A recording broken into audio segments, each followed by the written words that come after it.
You ask Tiger to solve. This deals with linear equations with one unknown. The final result is x equals -2. Let's solve it step by step. Simplify the expression. Expand the parentheses. Simplify the arithmetic. Multiply the coefficients. Expand the parentheses. Simplify the arithmetic.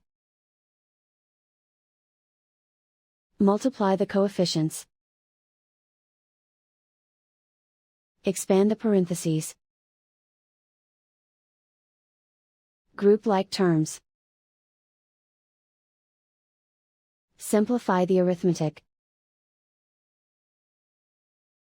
Swap sides.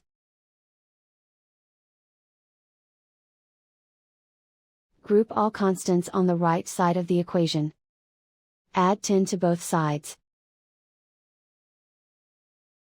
Simplify the arithmetic.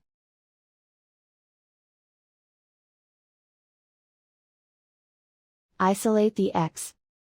Divide both sides by -8. Cancel out the negatives. Simplify the fraction. Move the negative sign from the denominator to the numerator. Find the greatest common factor of the numerator and denominator. Factor out and cancel the greatest common factor. And so the final result is x equals -2.